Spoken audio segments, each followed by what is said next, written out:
Welcome back. New School Sensei podcast. I'm your host, Lance Douglas.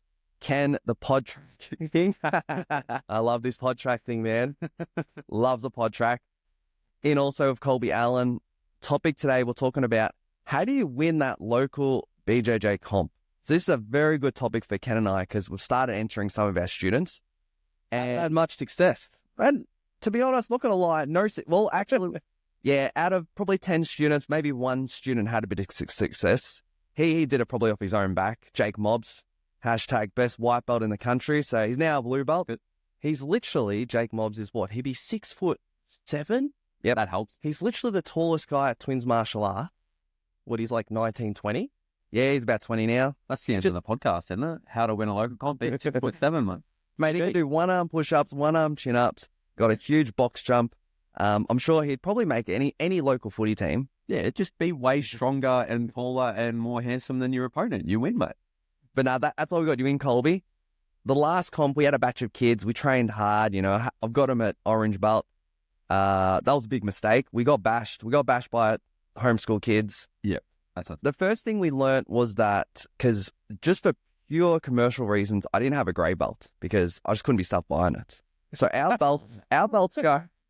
All right. That was the first Mistake number one. Okay. So Important belt. for our kids, we have white, yellow. So we skip the grey. We go straight to yellow, orange, and green. And little did I know, orange for the kids is the advanced level. Yeah, bro. So I think that was a big mistake from us. Lance hadn't told me that before we started the podcast. That's a big mistake. Mate, Green belt is an important one. Our kids are getting anaconda, never seen it before. Yeah. Loop choked. Yeah, brother. There's the gap between grey belt and orange belt might be bigger than the gap between blue belt and brown belt. It might be. How? Yeah. You need grey belt.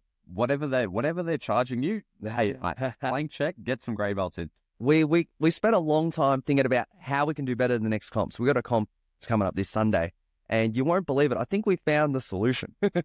You won't believe it. We'll have to press it. No, I actually put all the kids back to white belt. Yeah, so we'll go on white belt and no gi. Yeah, sandbagging help.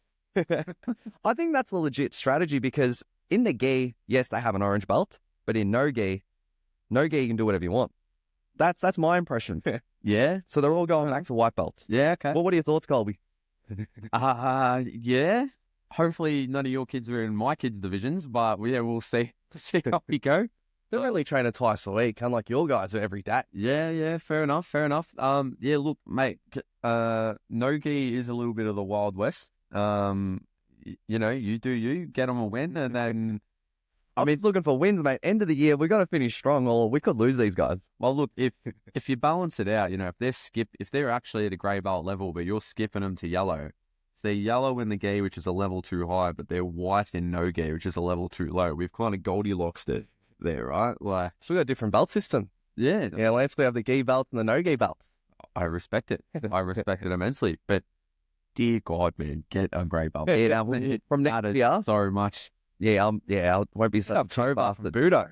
He might have a couple lying around. Honestly, mate. Yeah, it was bad. I reckon we'd have a hard time against some of those orange belt kids, mate. It's actually ridiculous that these kids that only do jiu-jitsu, like, they don't do math or sleepovers or, like, social stuff. They just do jiu-jitsu, mate. It's a different... And they're very good, man. Brother, I just got backed by one at Panpax, Cole Labate, mate. Have you heard of him? It's pretty good, mate. It's a bit different, brother. Let me tell you, don't send your kids in against the homeschool kids, mate. They will get bashed.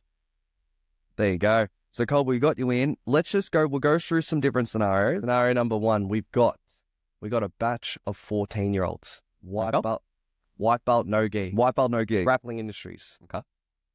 Let's just say you've got 1 month with them, okay? And we want to win some matches on the weekend. It's literally this weekend. Essentially, the skill level, it's all pretty much the same. As you know, jiu-jitsu guys, takedowns pretty crap. Yep. No offense. Yep. They go old school. We have a closed guard. They have a triangle. Not the best, to be honest, but it's there. Okay. They got arm bars. They know how to do it. I'd say off their back, it's mainly closed guard, to be honest. And then on top, I guess they know about getting to the back. Okay. So, yeah. So you have 1 month with these kids. They're 14. Yeah. How are we getting some matches under our belt? Well, let me pose a question back to you. Yep. What happens if their closed guard gets opened? The main thing is that guard's never getting open. Oh, I see. Yeah, okay. So if the closed guard opens, we're in strife. Pin-up gates are not great. Not great.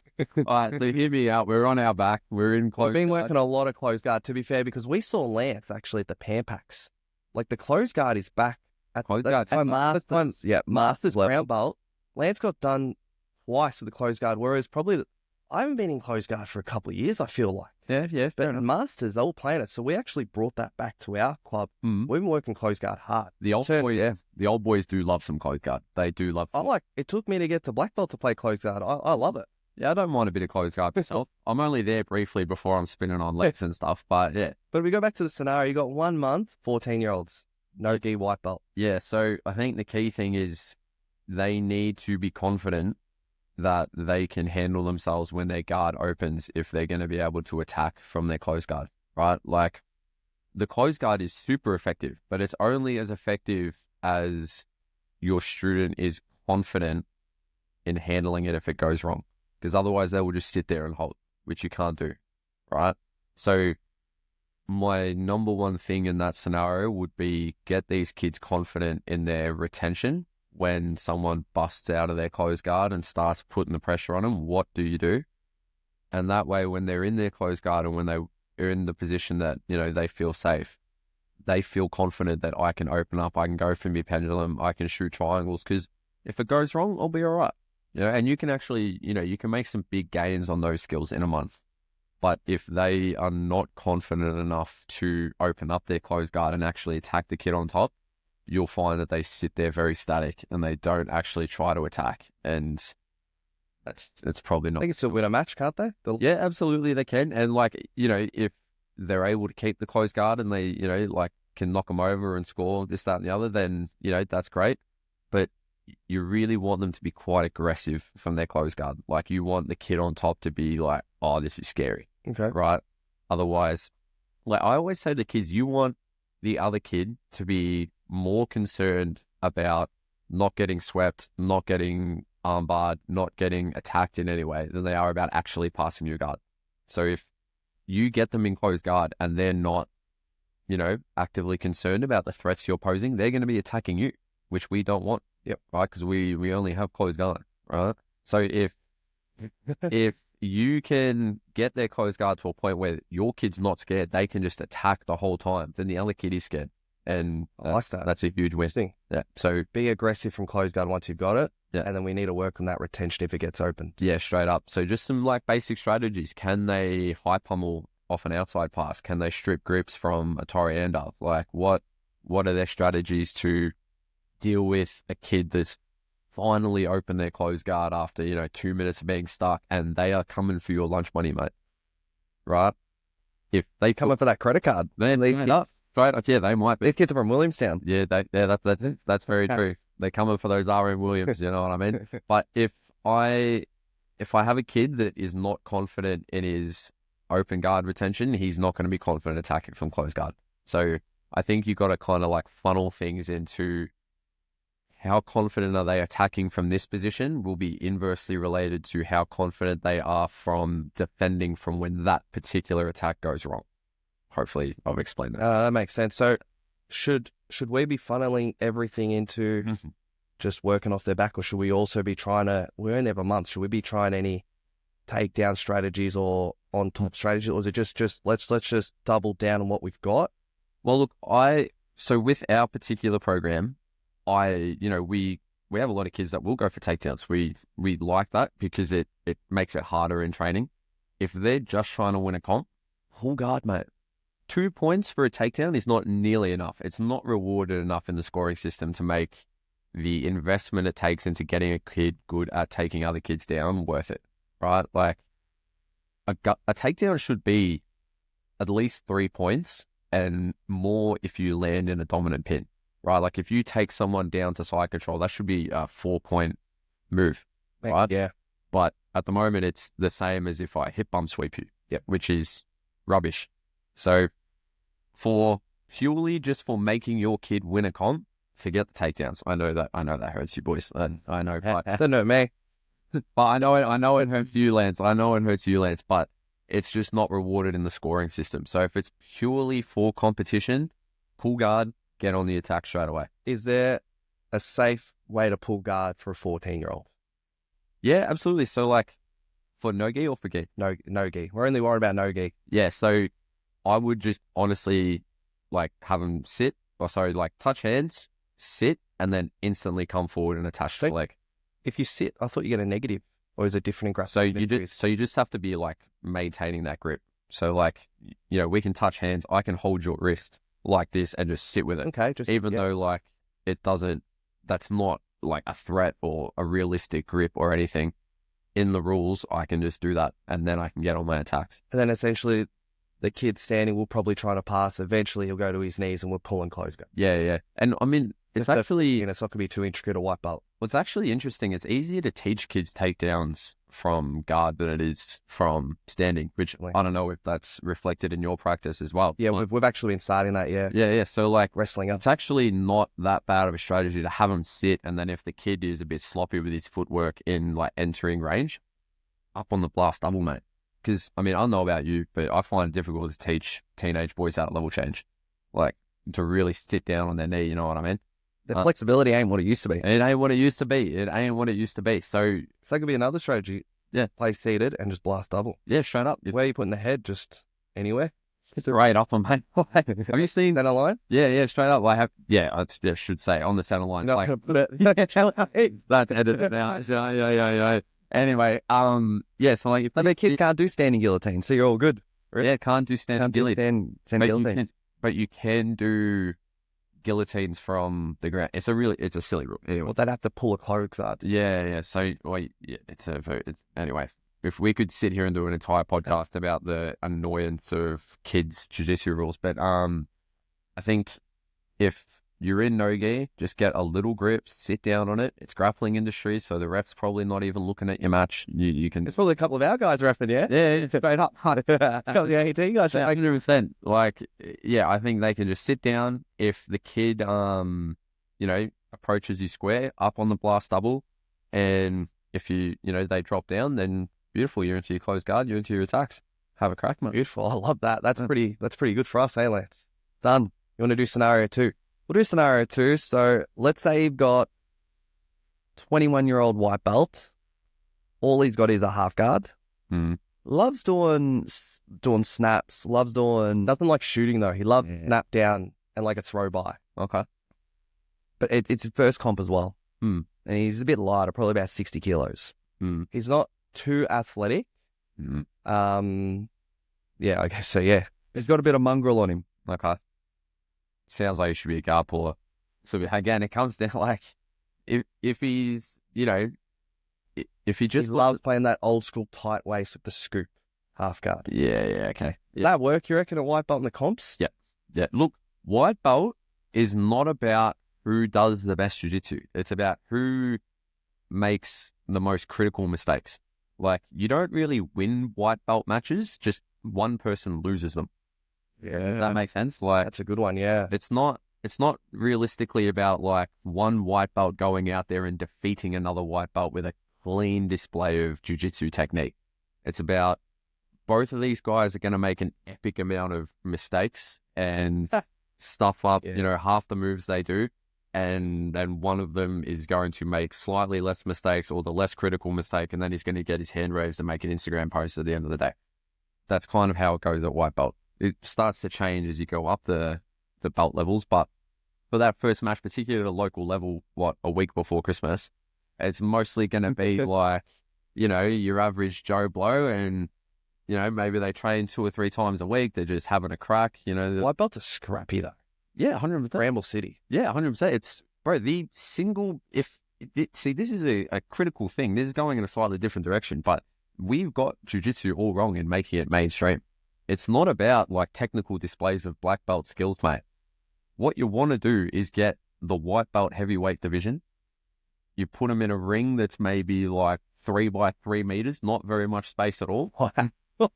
You make it 5 by 1 minute rounds with 2 minutes in between, and you just They go at it. you put 100K on the line and say, put them away, boys. Craig Jones, where you at? Straight up. Brand new idea. Straight up. You cannot lose, mate. Get a pit or you want a cage?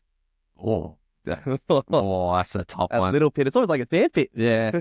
Get him in the pit, mate. The pit's grouse because you can like launch off it and that. Like, I really wish I could compete in the pit. That would be sick. But honestly, the best matches you'll ever see are white belts and just having a crack, mate. You see some big comebacks, eh? Bro, this is what I mean. You don't, Yeah. bro, you don't win white belt matches. Someone just loses. Like, I've seen guys snatch defeat from the jaws of victory more often in white belt jiu-jitsu than any other field in the world, mate. It's incredible. You could write movies about some white belt matches, right? And so I think, like getting this back on track, I think if you're trying to get this guy to actually win his match, it's just about not overexpending his energy, not overextending himself, not making too many mistakes. So the bottom half guard is actually probably the best spot for him. And it's why half guard is like quite prominent at those levels, because it's such a static position. So there's just less moving parts to it. You probably make less mistakes. Whereas the guy on top is trying to, like pass, he's trying to do all these things. There's much more margin for error for him. How does old mate get to that half guard safely? Yeah. Is he toying a bit with his snap downs at the start and then pulling, or don't worry about that? Well, look, if he's got a good snap down, go on the guillotine, mate. You know what I mean? Like, that's the other thing. Like, if you're good enough on the feet that you can, like, actually put some pressure on these guys and, like, expose how bad most of us are, and this goes for me as well, but how bad we are on the feet, then, yeah, have a crack. Thing is, isn't there a risk of the other guy pulling on you? And if you're passing it up to scratch, then you're not even... Yeah, I guess, but then I think this comes back down to what we were talking about before. If, in a white belt match, if you can just lean on a guy and make him carry your weight for 5 minutes, 5-minute matches at grappling industries yet? Mm-hmm. For 5 minutes? Bro, there's no way that he's going to be able to do that. You know what I mean? You've got 4 matches in a round robin too, so... Yeah, 100%. So, like, if you're on top in a white belt match, that's where I'd rather have my guys. Really? Yeah.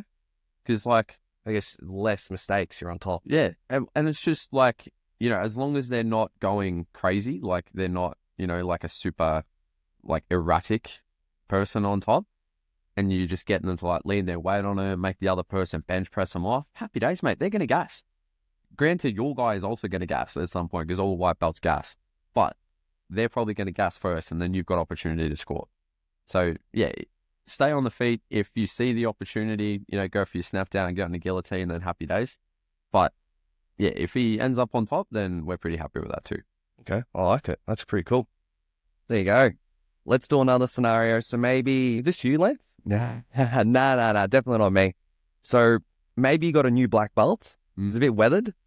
He's got a kid. Definitely not you. Definitely not you. Not pointing fingers. You can only get into training, 3-4 days a week.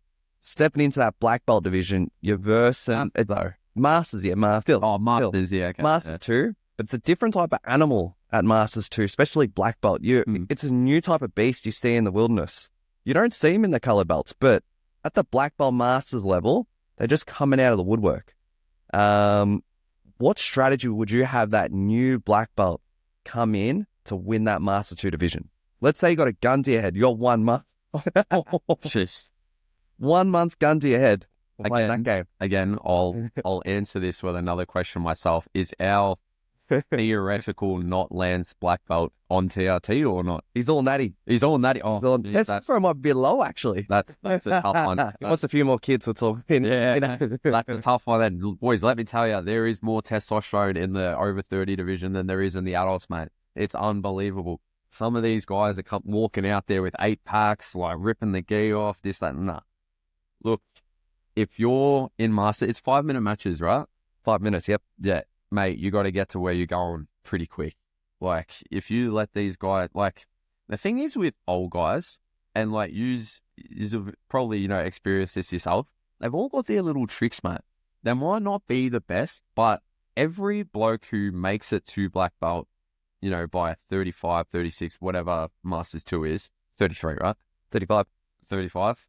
How old was? 35. Oh, again, the evidence is stacking up. But anyway, yeah, like by the time they get there, they've got their tricks. So you have to get to your position at the very start. Like you can't let these boys pull you into what they're good at, because what they're good at, they'll be very good at. So if you're trying to work out from, you know, a little bit behind, mate, that's going to be a tough one. With that being said, you know, again, our theoretical not Lance black belt probably has better takedowns than most even adult black belts do. But versus some of these enhanced athletes. Is he still going to insist in it? Like, can we drop the charade for one? Okay, it's fine. He's natty. Might be one of our listeners, you know, they're part of the natty crew. They got one kid, maybe another kid on the way. A few older black belts that just got their black belt recently. Yeah. Okay, look, fine. You know, this theoretical could be divorce or on the way as well. You know, you never know. Is everything okay at Oakland? I could have to work the next day too. So could have work the next day. Look, bro, you got to understand, most of these guys are enhanced. Like our sport's so dirty. It's so dirty, bro. Like there is so many dudes just openly smashing the juice. I thought of Masters, it was more like, you know, you got, you know, corporate soccer, or you got the Master games, you know, they're doing triathlons, bike races. Half of the Masters divisions are Brazilians with 5 names and an 8-pack. Like, it's ridiculous, bro. Look, if you do have to go in and you've got a month, your game plan is going to be the most important thing. The thing that's interesting about Masters is that they shorten the match length, so it's 5 minutes, right? Which I guess in theory is to make it easier on, you know, older boys. Yeah. But what it just really allows you to do is go absolutely ham, brother.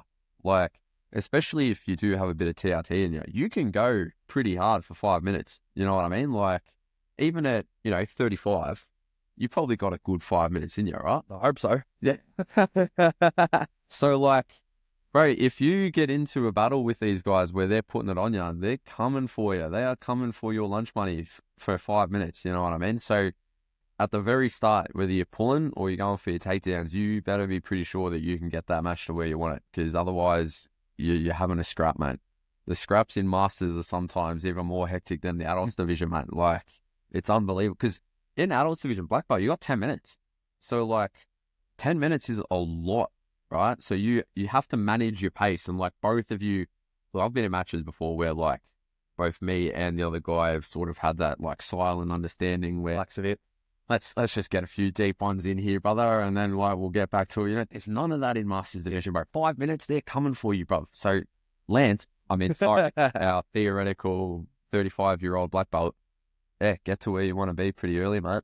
Is there an argument where this person should be looking to bulk up and verse the really heavier guys, or they should be trying to cut as much weight as possible at the Masters level? Yeah, so I always say heavyweights aren't that good at jiu-jitsu, right? Like, which is, like, that's not across the board. Like, some of the best guys I know, heavyweights, like Big Zaki here is elite for a heavyweight.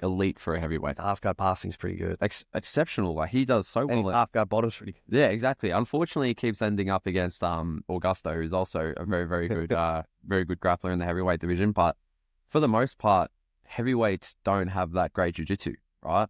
So if you're able to kind of get into these positions at the very start and start to put it on these guys and like put a heavyweight in a position where he doesn't have that good jiu-jitsu, he will break, because he's never been put in that position before, right?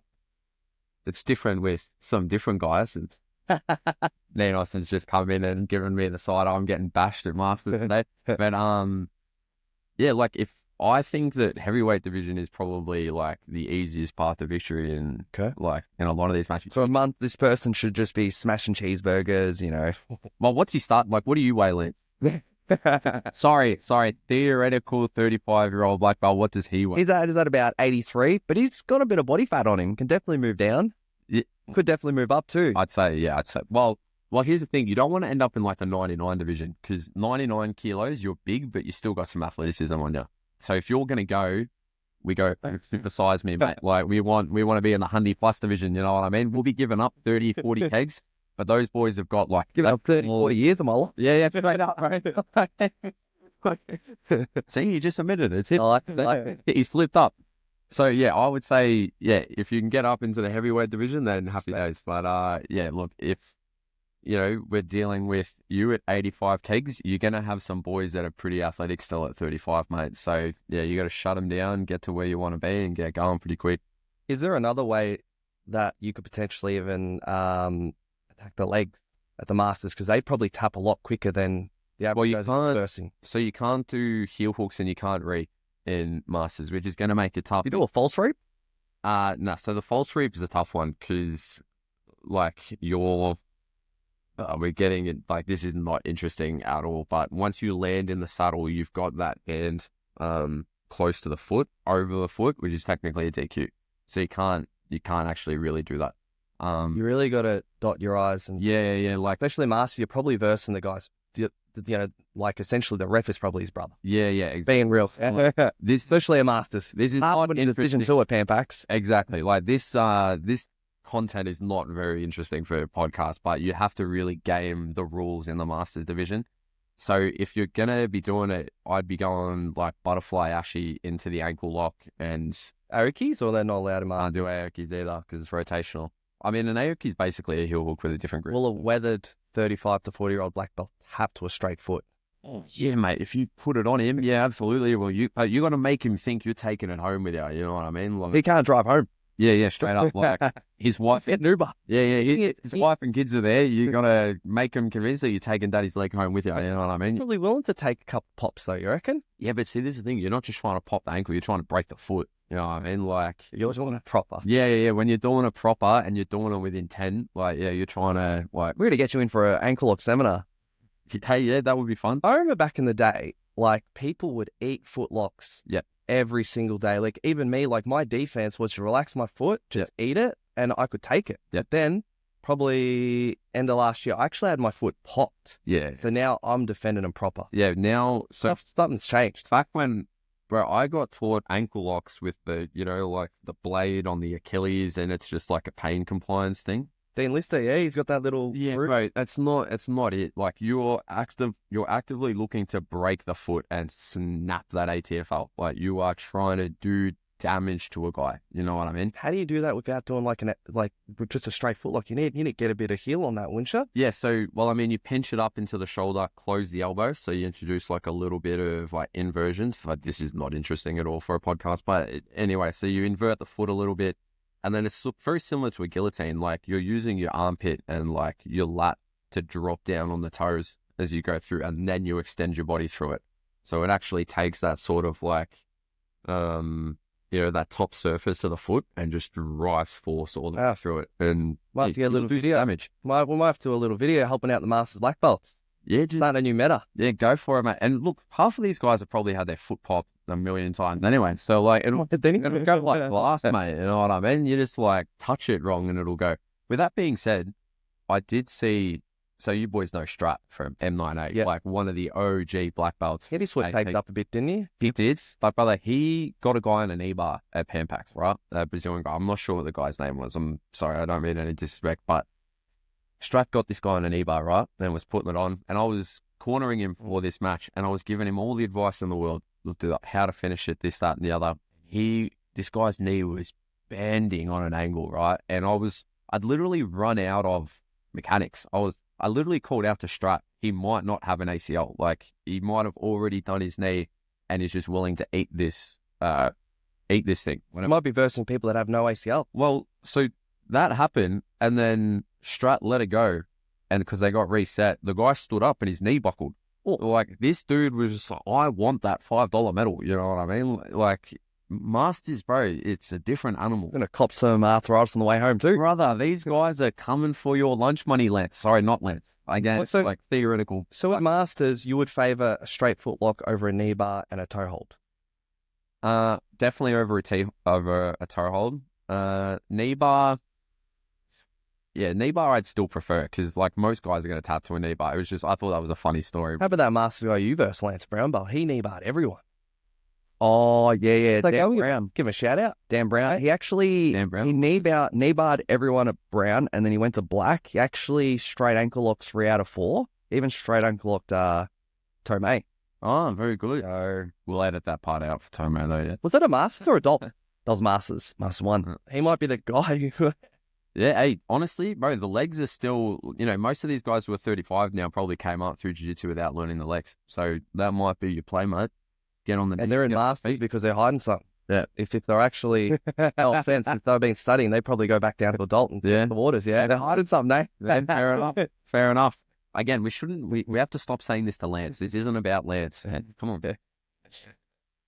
That's good. That's definitely helped a lot. Ken, do you have any other scenarios or you good there? I think the 3's perfect because I'm pretty much not going to compete, I don't think. We'll get you back in, no worries. Lance is going to compete, though. That's it, yeah. I'll compete. Maybe we'll tag team a comp, yeah? We just keep switching. Who would know the difference anyway, mate? Might have to do that next year if I'm doing pan packs. You go for the first match, he goes for the second, and goes like, wow, man, this guy's got cardio for days. There's only 2 matches in there in Masters. Yeah, I'm hopeful. Let's wrap it up there. So awesome podcast. So thanks, Colby. A lot of gold. We're going to have to get you in for the seminar, ankle lock seminar. Boom. Hopefully everyone enjoyed that. If you like it, give us a like, share it around, subscribe to our channel. We'll see you on the next one. Thank you, guys.